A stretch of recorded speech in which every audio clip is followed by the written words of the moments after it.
Oke, jadi kita baru tentang turunan.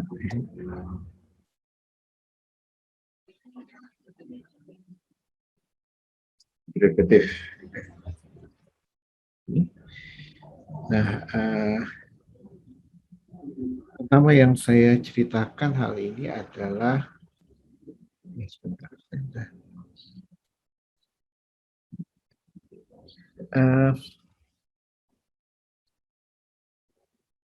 Oke. Masalah geometrinya adalah seperti begini.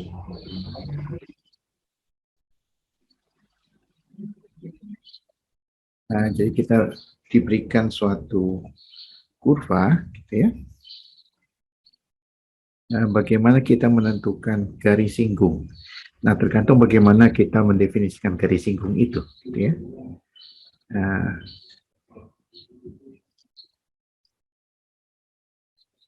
berikan kurva.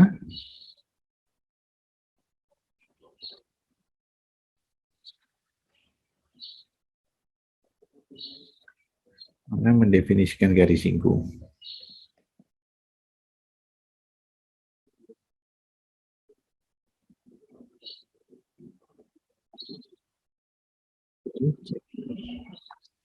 Seperti ini. Kira. Garis singgungnya misalnya kita mau cari di sini. Kira.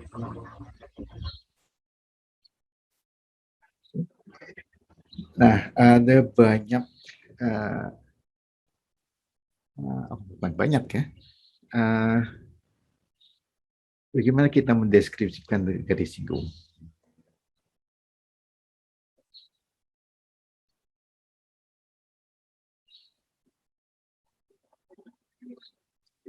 Oke, ada yang mengatakan, oke, itu garis yang hanya menyinggung tapi tidak memotong.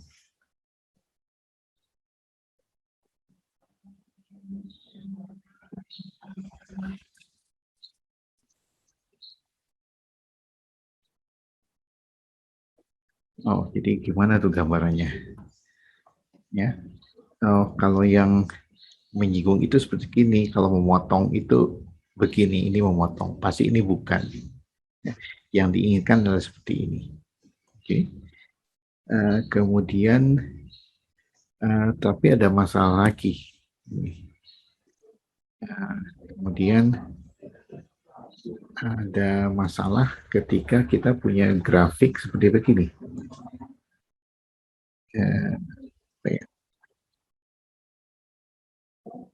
Ya, pangkat 3 aja. Oke, di sini. Oke. Atau yang lebih inilah, yang lebih ekstrim. Kadang-kadang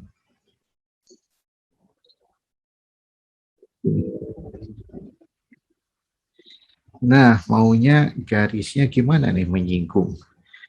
Karena begitu kita gambarkan garis di sini, pasti di sini memotong. Atau kalau gambar ini pasti memotong. Setiap garis yang di sini,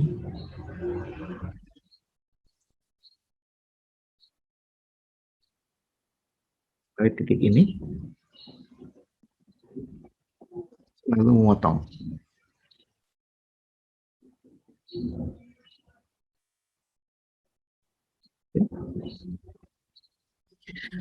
Bahkan yang begini aja, okay. Gimana garis singgung di sini? Misalnya secara intuitif garis singgungnya begini.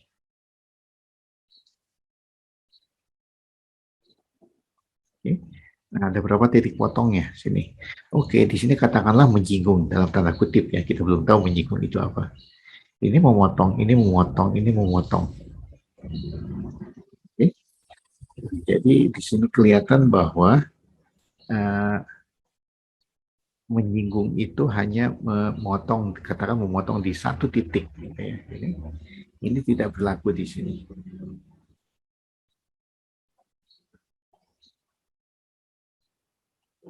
Hanya di satu titik. Oke, jadi itu semua tidak berlaku di sini. Oke. Nah, jadi apa gambaran garis singgung? Ya. Yang gambar ini menunjukkan bahwa kata hanya menyinggung itu mestinya sifatnya lokal. Dalam arti, oke, menyinggung di sini hanya dekat-dekat sini aja. Ini suggest bahwa yang disinggung haruslah lokal.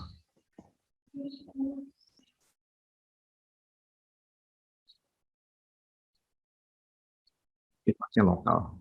Oke. Ya, tidak, kalau di extend ini mungkin makan main. Oke. Nah, tetapi kasus yang ini gimana nih? Setiap garis di sini akan memotong. Ini tidak bisa dibuat menyinggung. Oke, jadi dalam hal ini kita nggak punya gitu ya, pengertiannya. Dan lagi pertanyaannya, bagaimana kalau ada, bagaimana persamaan garis singgung itu?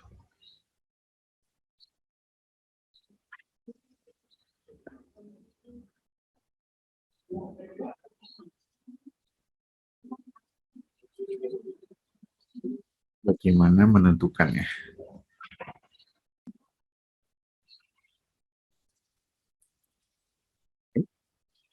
Nah, masalahnya begini.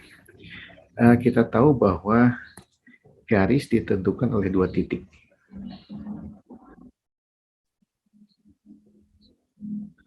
Secara tunggal ya.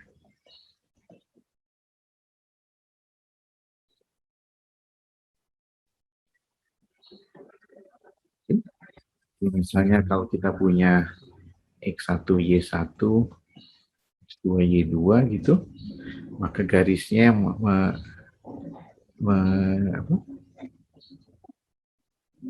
melalui dua titik ini adalah ingat gambarannya, jadi Y kurang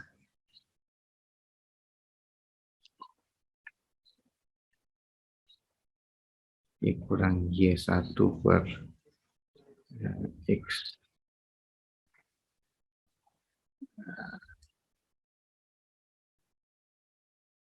Y2 kurang Y1 sama dengan X kurang X1 X2 kurang X1 gitu ya. Atau kalau kemiringannya ditentukan, kita bisa nulis begini.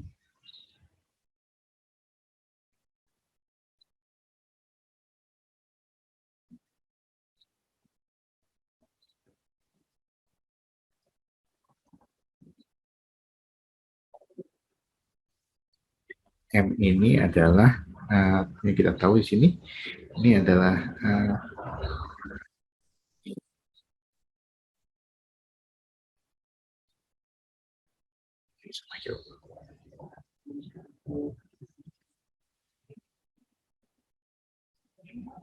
jadi ada dua informasi yang harus diketahui untuk menentukan garis. Nah, sedangkan garis singgung itu hanya punya satu informasi, yaitu garis singgung di titik tersebut. Oke.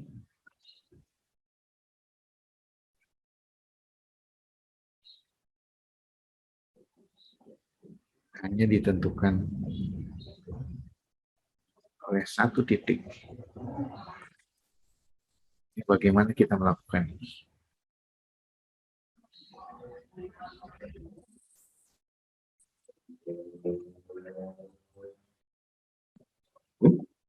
Jadi itu masalah-masalah tentang garis singgung ya. Uh, Bahkan kita tidak bisa menghitungnya secara jabar dan proses yang berhingga. Oke, nah jadi seperti biasa filosofinya kalkulus itu ya, ya ini dasarnya analisis bahwa kalau kita tidak bisa menghitung secara eksak, yang kita hitung adalah aproksimasinya. Jadi ditentukan lewat aproksimasi.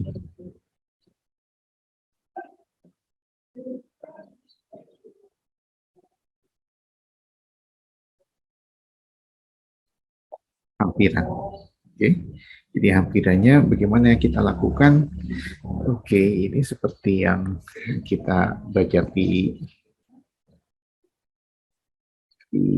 kalkulus ya jadinya.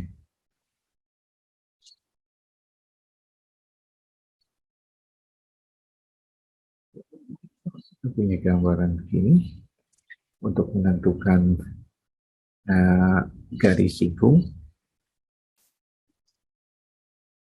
di sini gitu.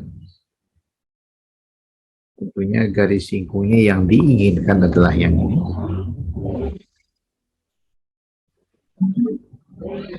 Nah, yang kita lakukan adalah kita aproksimasi garis ini.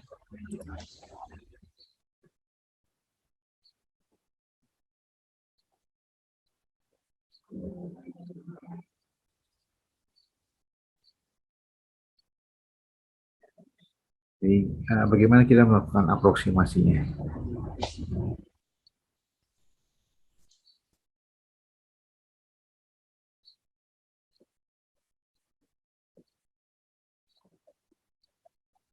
Oke, nah aproksimasinya selalu menggunakan ini dua titik gitu kan, satu titik, dua titik. Di sini, maka kita menentukan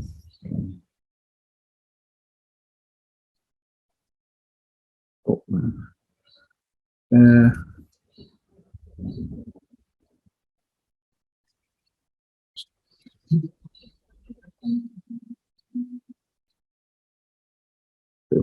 ya aproksimasi masih terlalu jauh ya ke sini. Oke, kita buat lagi aproksimasi yang kedua.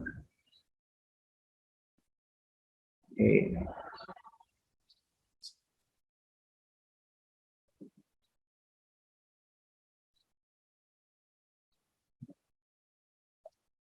itu kemudian kita buat lagi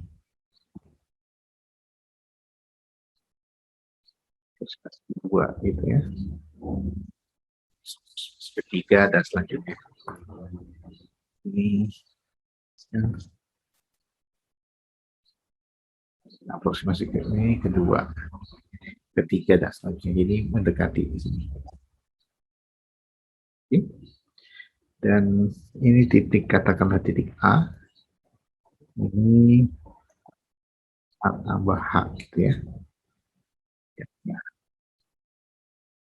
Oke. Nah, kita lihat bagaimana kita menentukan persamaan garis yang ini. Ya. Oke, kita lihat kemiringannya aja. Oke, ini kita sebut nantinya garis siku. Yang ini adalah tali busur, garis busur lah, cord.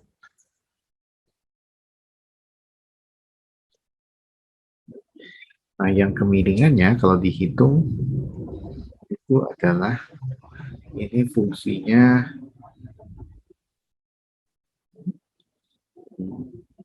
A tambah H dikurangi FA dikurangi selisih H. Ya.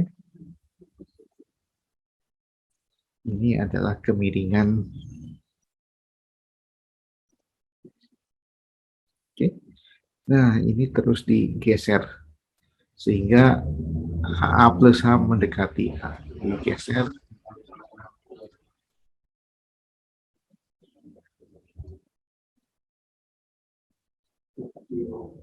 Ya.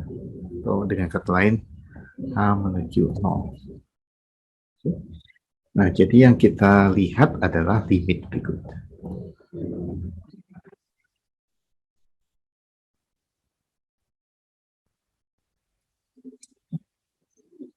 Ini yang kita sebut sebagai turunan. Didefinisikan sebagai kalau limit ada.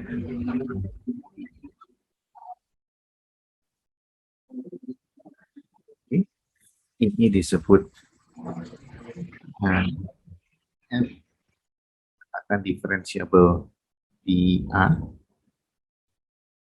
F aksen A itu turunan F di A.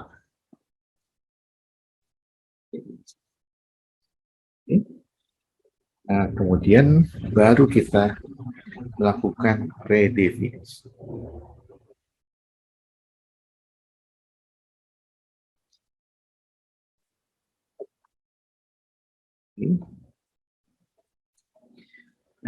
Gimana nih? Jadi diberikan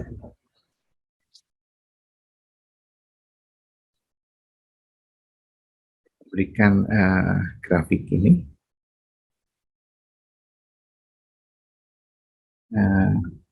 Kemudian sebut bahwa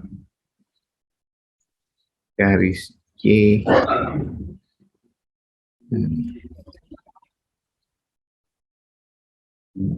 FA sama dengan M kali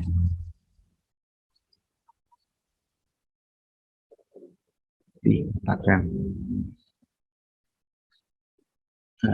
adalah garis siku. Langsung aja.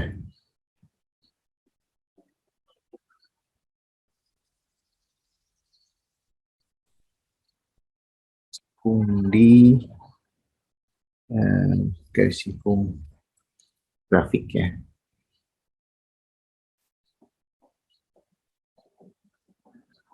Di AFA jika M adalah limit ini dari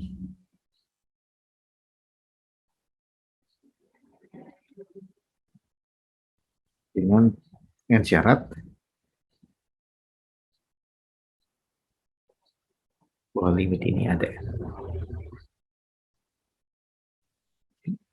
Nah, jadi memang kita mendefinisikan apa yang disebut garis siku. Sekarang dengan definisi ini, oke.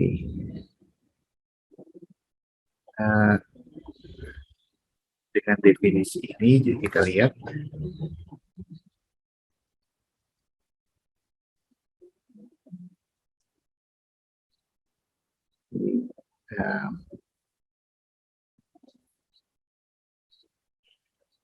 ingat gambar ini.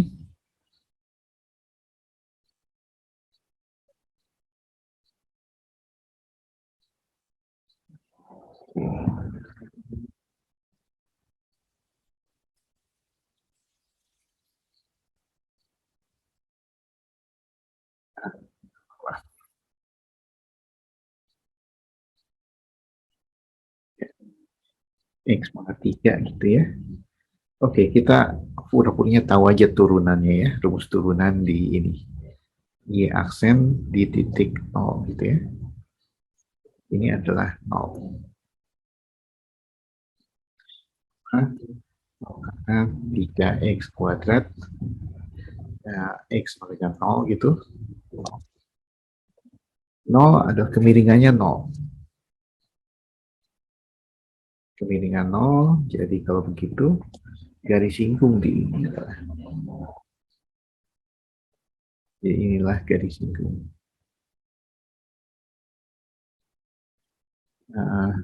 Y sama X pangkat 3 di X di 0.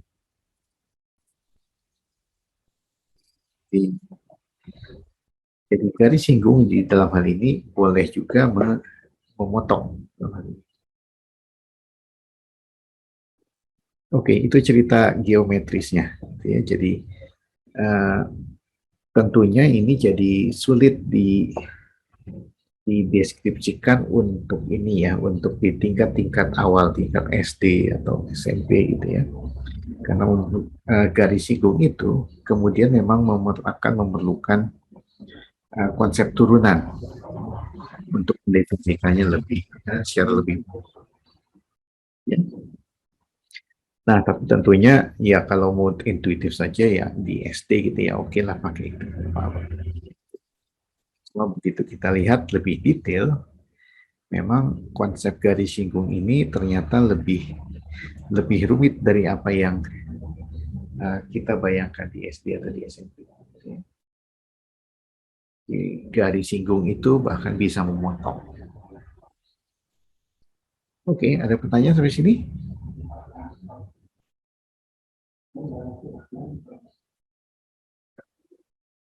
Jelas ya? Nah, jadi kalau kita lihat seperti biasa, kita mendefinisikan turunan masih seperti ini. Jadi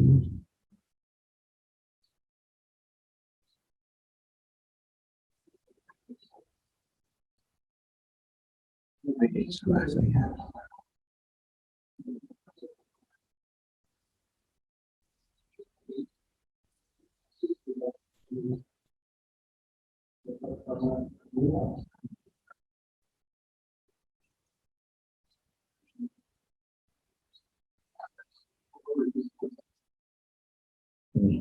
Ini definisi yang biasa kita kenal.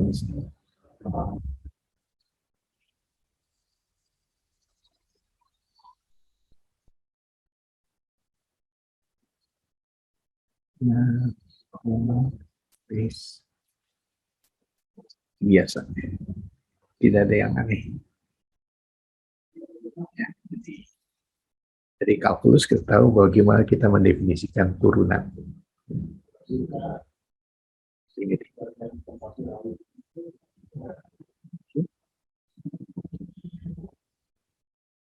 Oke. Nah, dari sini kita bisa menghitung berbagai rumus turunan gitu ya.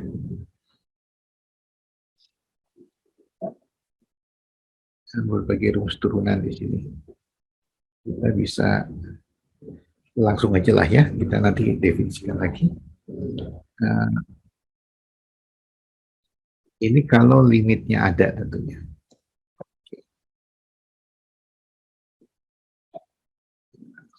Kita akan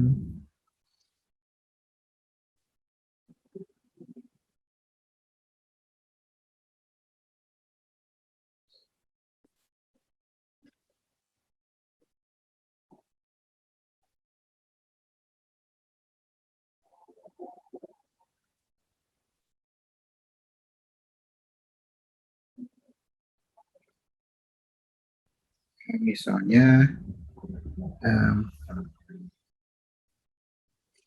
apa, aturan perkalian gitu ya.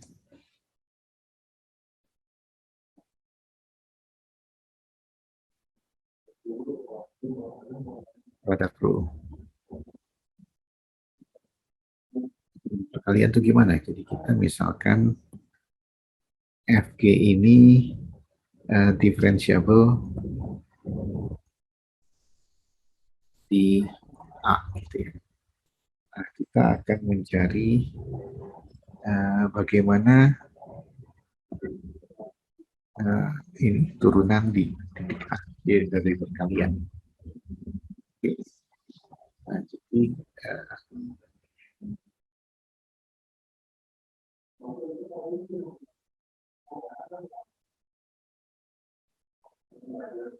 ini. Nah, kita hitung limitnya.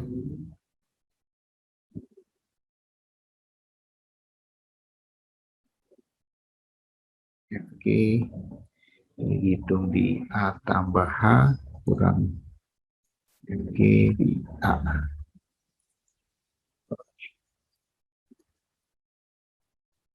Oke. Nah, triknya seperti biasa di sini kita ini F ini kali G ini ya. Jadi biasa kita ingin menambahkan dan kurangkan sesuatu di situ supaya kita bisa melakukan faktorisasi. Ini katakanlah A tambah H tambah H kurang space. Biar kalian tulis di sini aja.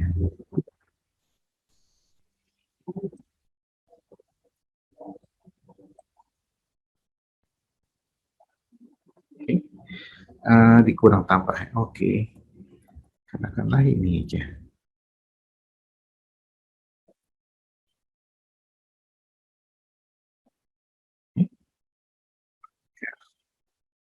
A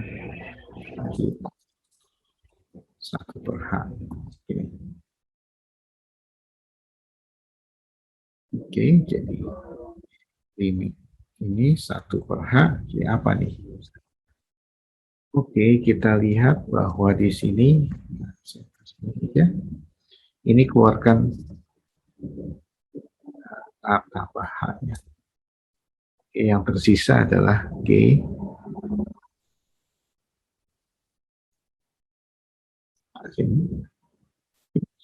dan yang ini bisa kita faktorkan GA-nya. Sisanya adalah F ya.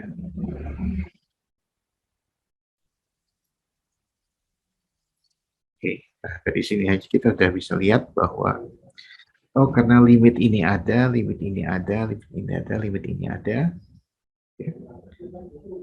Oh limit ini, nah nanti kita tunjukkan bahwa kalau differentiable maka continue. Jadi ya ini limitnya ada. Ini perlu kontinuitas, tapi kontinuitas akan selalu dipenuhi. Oke, jadi ini limitnya adalah Q aksen, ini limitnya adalah F aksen. Limitnya ini adalah FA. Oke, jadi inilah FA, Q aksen A,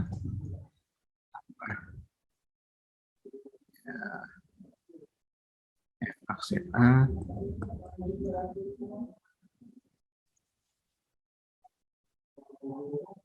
oke, dan ini jadi rumus yang kita sebut sebagai aturan perkalian.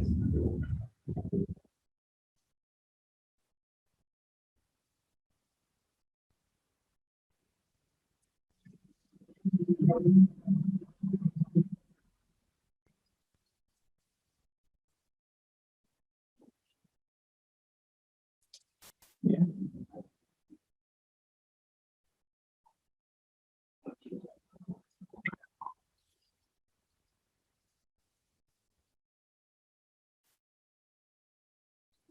Oke, Anda bisa buktikan juga linearitas dan aturan quotient ya, aturan pembagian. Ya.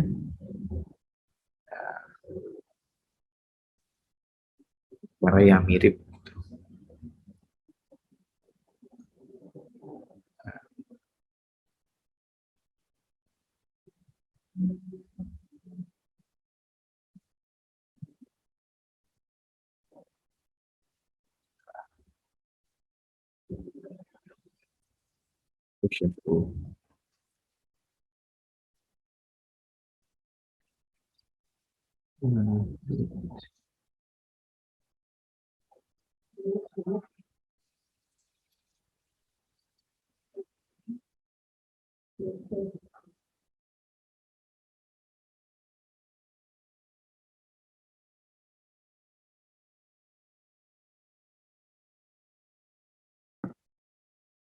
Oke, ini yang disebut quotient rule. Nah, kemudian Anda bisa juga turunkan yang linearitas.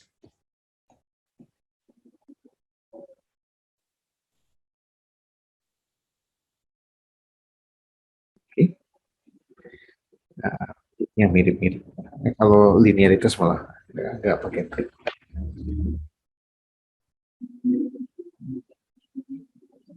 Oke, dan itu tentang turunan.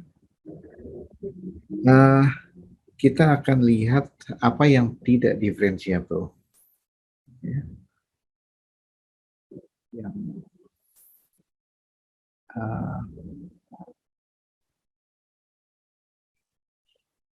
tidak diferensiable misalnya.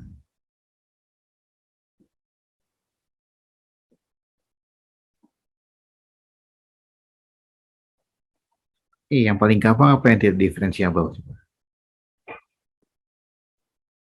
Fungsi mutlak, Pak. Ya, mutlak ya. Mutlak, tapi mutlak harus di ininya ya, di pusat, titik pusat. Jadi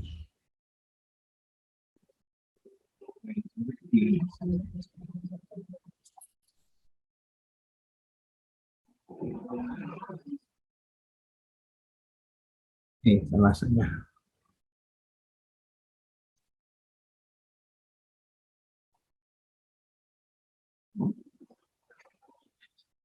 Kenapa? Karena limitnya ini kalau kita hitung dari kiri dan kanan gitu ya. ini adalah, oke, kita pelan-pelan aja ya. Jadi F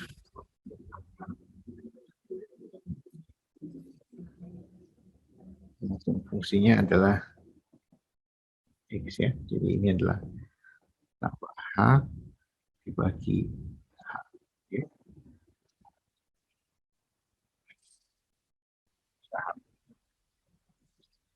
Tidak lain limit jadi H per H. Untuk H positif ini adalah H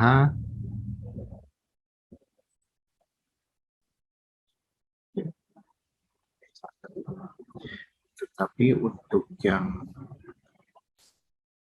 negatif jadi dekati dari sini.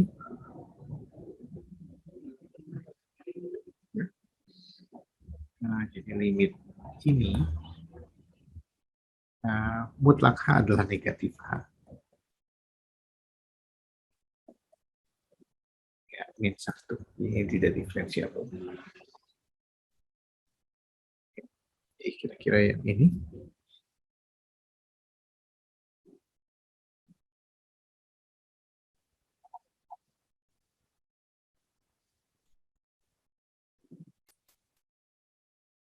Oke, dan kita lihat di sini kalau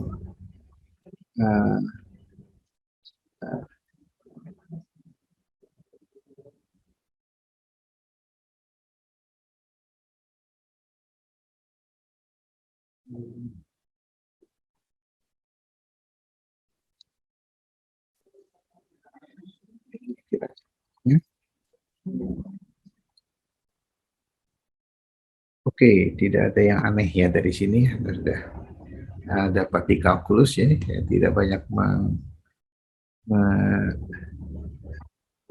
ini. Beberapa aja yang kita lihat lagi di sini. Notasi turunan bisa pakai aksen, bisa pakai kalau turunannya lebih tinggi nantinya kita pakai ini koma seperti ini besar. Bisa tulis df dx, bisa juga d ini aturan apa notasi operator. Oke ya. Dan kita juga bisa langsung mendefinisikan apa yang kita sebut sebagai turunan tingkat tinggi. Ya. Turunan kedua adalah turunan dari turunan.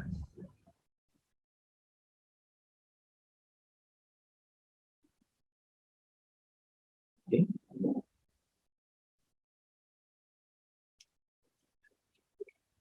Turunan.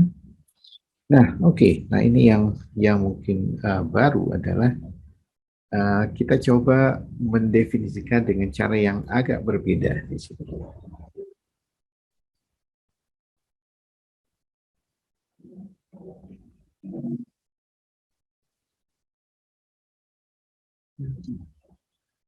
Ini definisi yang ekivalen.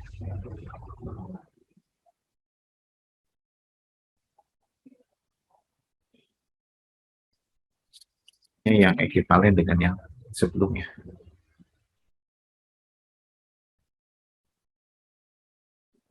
Oke.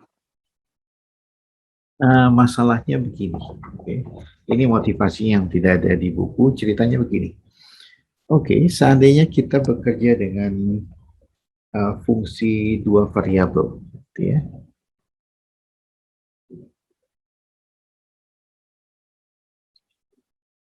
Ini fungsi dua variabel.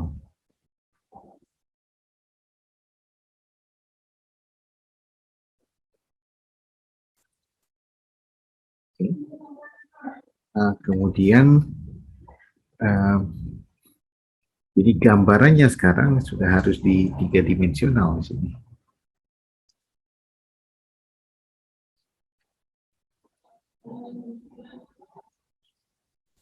Z sebenarnya f x y. Okay. Jadi Anda sudah ngambil KPB gitu ya, kalkulus perubahan banyak kan ya. Ini kita mau ulangi. permukaan.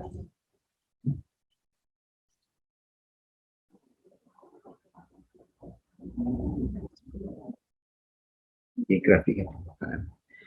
Nah, pertanyaannya adalah bagaimana kita mendefinisikan turunan?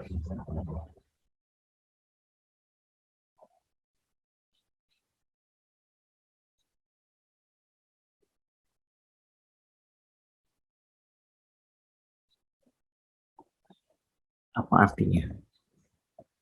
Itu interpretasi geometrinya.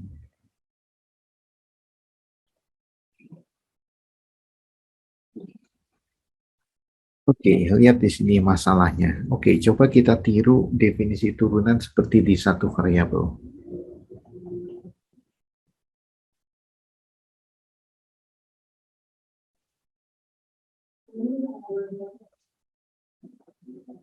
Variabel. Oke. Nah, kalau kita tiru, uh, tulisannya jadi begini. Limit H menuju 0. Nah, di belakangan H-nya itu harus. Nah,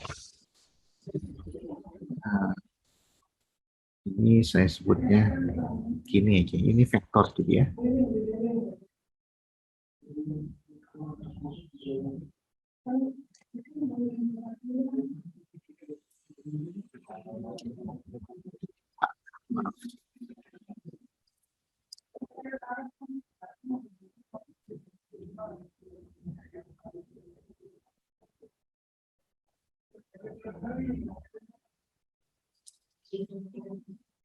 Oke. Nah, kita lihat A-nya apa di sini. Oke. A ini. A ini adalah sekarang jadi kan ini A-nya maunya titik. Ya. Nah, titik ini punya komponen. Ya, komponen A1, A2. Oke. Ini adalah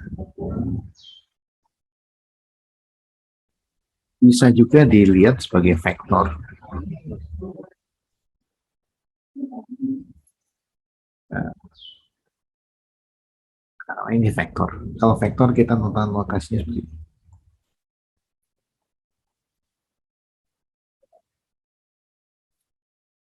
Seperti hasil kali dalamnya, lupakan dulu hasil kali dalam. Atau kita tulisnya begini. Oke. Nah, sekarang H-nya harus apa? Apakah hanya bisa bilangan tidak di situ?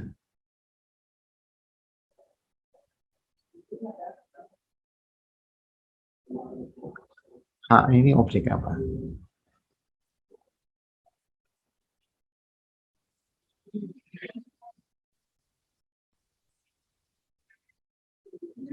A-nya vektor, okay. H-nya harus apa? Apa yang bisa ditambahkan ke vektor?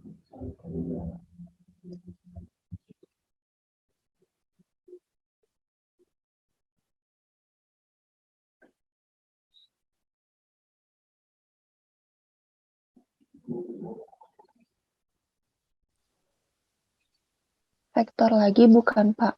Vektor, kan? Ah, haruslah vektor.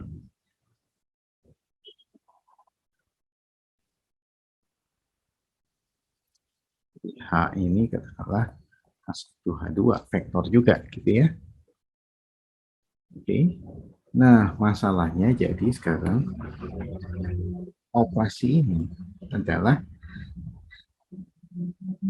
kita lihat F itu kalau begitu A tambah vektor A tambah H ini adalah vektor. Ini bilangan. Real, betul lah ya, nilainya real.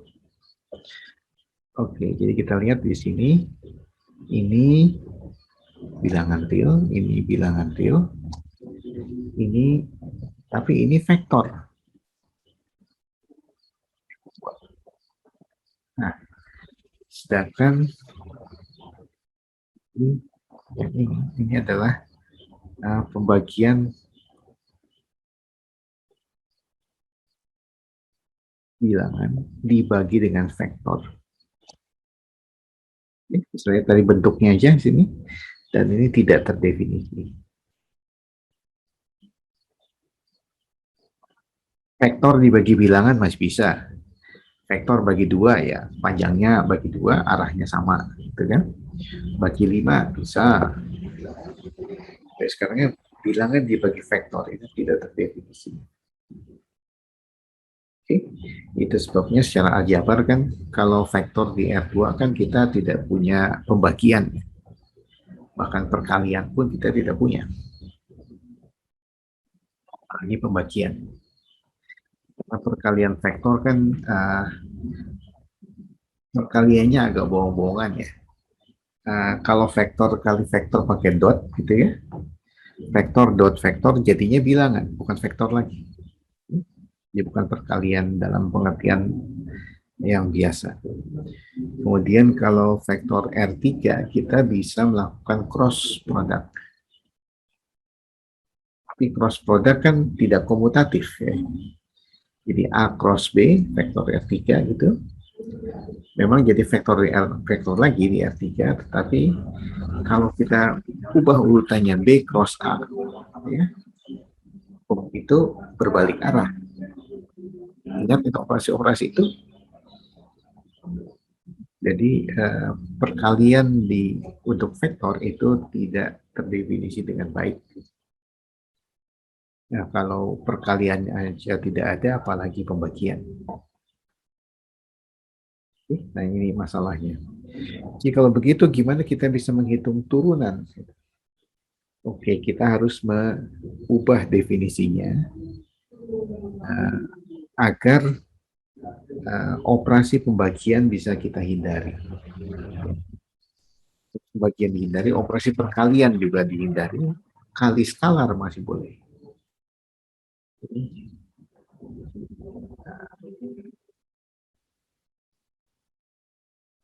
Si turunan perlu dimodifikasi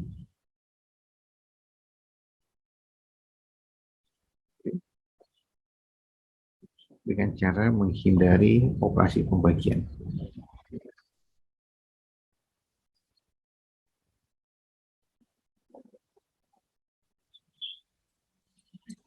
Oke, nah caranya gimana? Oke, ini fungsi satu variabel aja dulu ya. Ini fungsi satu variabel, caranya begini.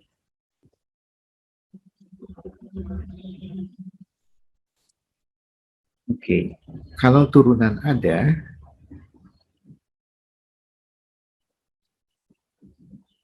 misalkan juga F diferensiabel.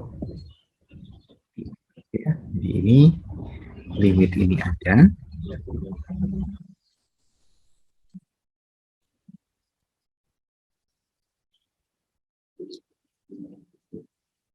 Oke. Nah, jadi apa artinya nih limit ini? Oke, jadi ini artinya untuk H yang kecil, kecilnya seberapa? Nah, nanti urusannya ya. Nah, di bawah ini hampir sama dengan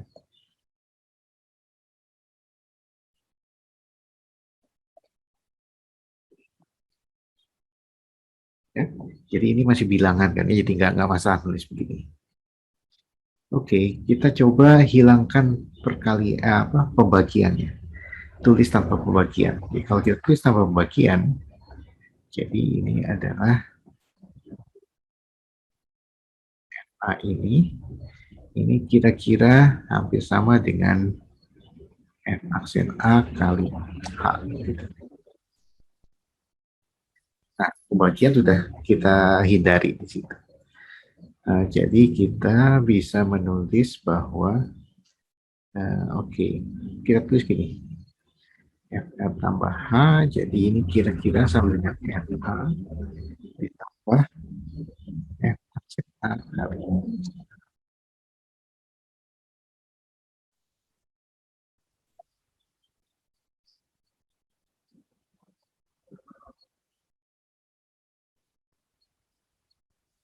Oke, dalam hal ini Nah, kita perhatikan apa ini artinya. Ini adalah nilai F di A digeser sedikit H. Gitu ya. Dan ini adalah apa? Ini kan konstan. Eh, ini adalah satu kemiringan gitu kali H. H-nya jadi variabel di sini. Ya. Anggap sebagai variabel H.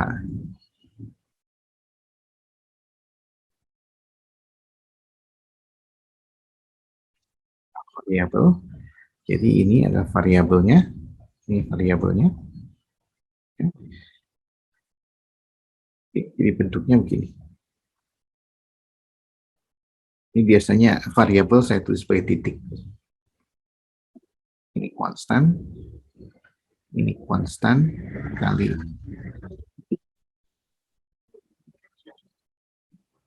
ini tidak lain dari suatu bentuk dari Y0 tambah M kali H. Ini tidak lain dari persamaan garis.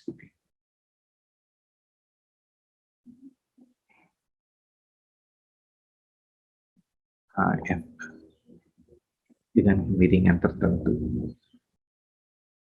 Dengan kemiringan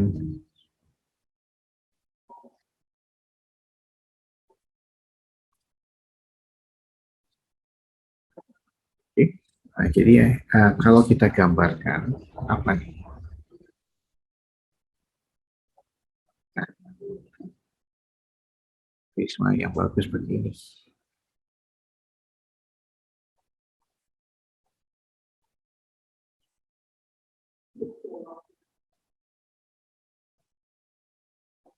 Oke. Nah,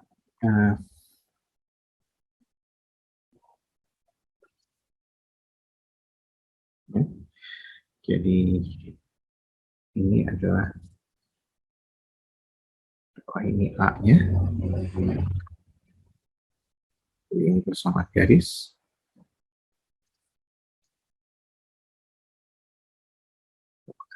Ya. Kalau lihat di sini, ini adalah F. Yang ini tidak lain dari nilai ini. Jadi FA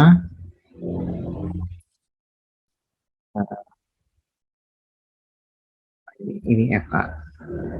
Nah, saya ini FA. Ya, ini adalah FA tambah kemiringan ini M kali H.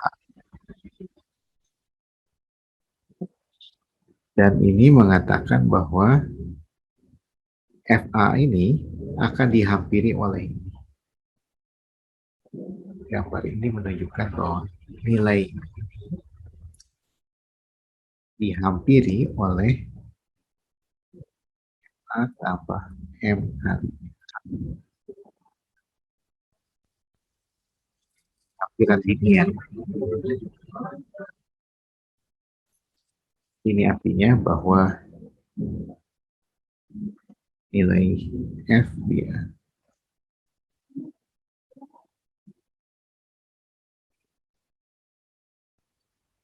linear oleh garis diisikan FA tambah M kali H untuk suatu H ya. Nanti kita lihat bahwa M-nya ini adalah turunan M dan real.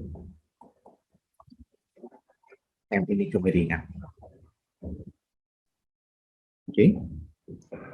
Nah, tapi aproksimasi sih artinya tapi kita dari sisi analisis, kalau kita menggunakan aproksimasi, kita selalu harus mengkuantifikasi errornya.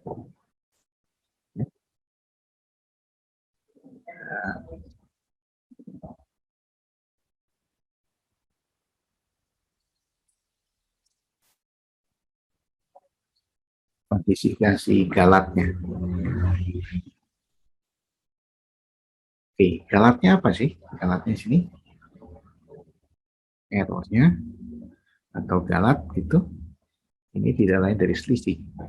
Selisihnya apa nih? Nilainya ini dikurangi ini kan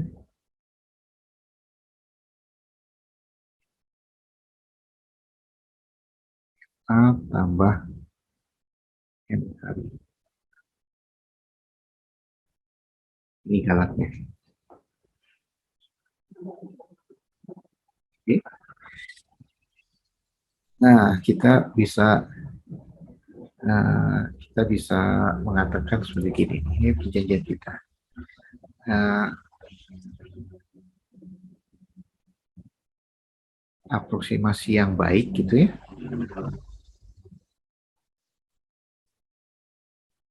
Artinya uh, error y-nya, error y gitu, jauh lebih kecil dari saya belum error aja lah ya, lebih error dalam y ini jauh lebih kecil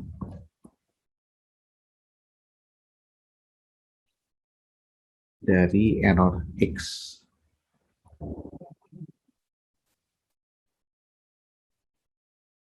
Di error y ini kita bisa sebutnya gini.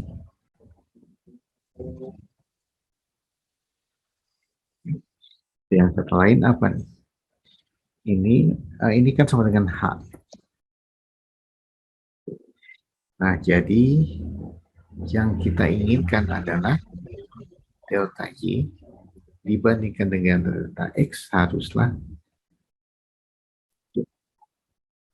notasinya begini. Delta y itu jauh lebih kecil dari delta x. Ya? Ini artinya. Ini menuju 0.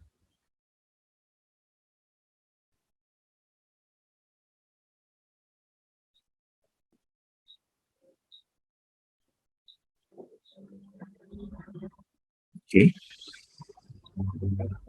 Nah, perhatikan nih. Karena itu sekarang saya mengartikannya agak berbeda sekarang. Kita balik lagi tentang limit ya. Dalam konteks limit,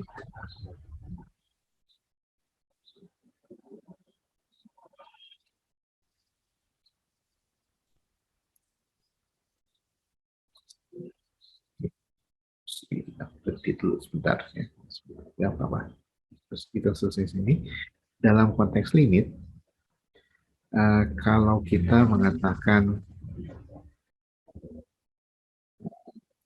limit ini sama dengan 0, tidak berarti bahwa fx-nya sama dengan 0 gitu ya. Tapi kita mengatakan bahwa ini kecil. Dekat A. Dekat X sama dengan A gitu ya. Sekitar A. Ya aja lah. Sekitar A.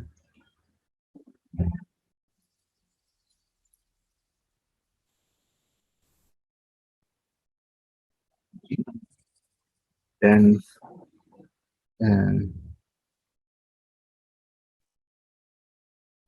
ini saya mengatakan besar di sekitar A.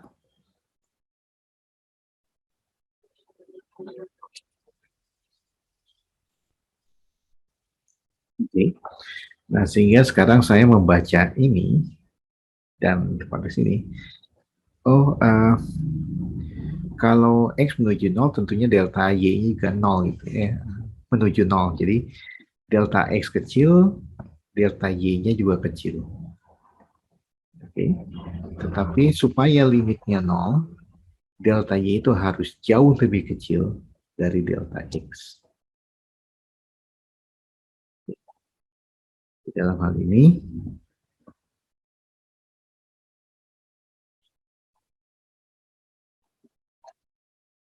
Artinya bahwa ini delta X, delta Y kecil,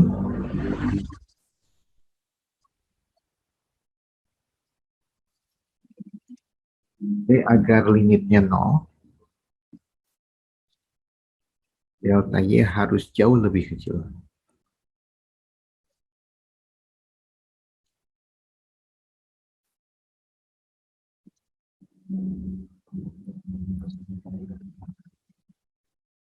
Oke, bisa ditangkap intuisi ini? Jadi delta Y-nya jangan 2 delta X gitu. Karena 2 delta X dibagi 2 delta, dibagi delta X, itu limitnya 2, bukan 0. Nah, itu gimana? Misalnya delta Y-nya harus misalnya delta X kuadrat. Supaya kalau dibagi dengan delta X, masih menyisakan delta X yang menuju 0. Jauh.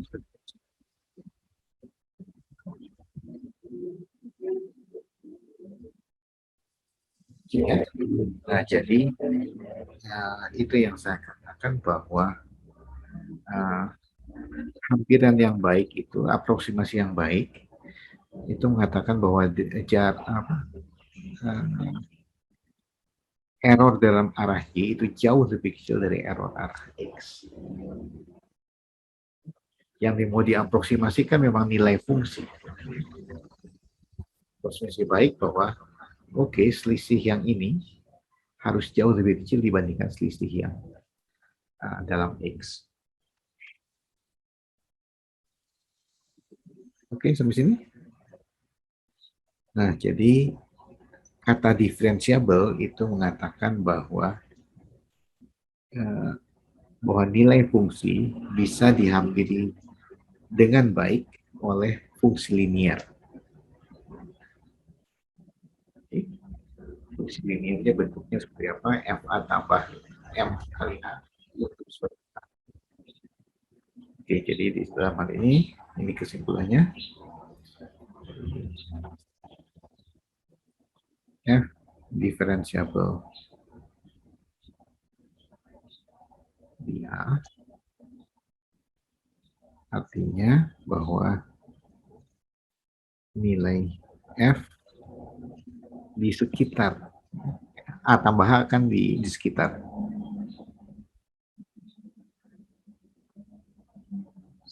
A dapat dihampiri dengan baik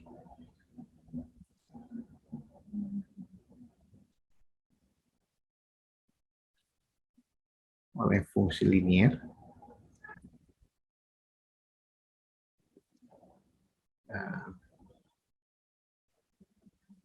FA tambah M kali H untuk H untuk M.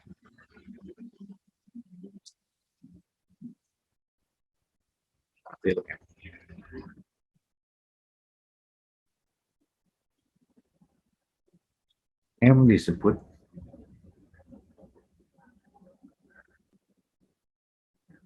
turunan F di A. Gitu. Oke, kita lihat nanti konsekuensinya bagaimana. Kita break dulu 5 menit.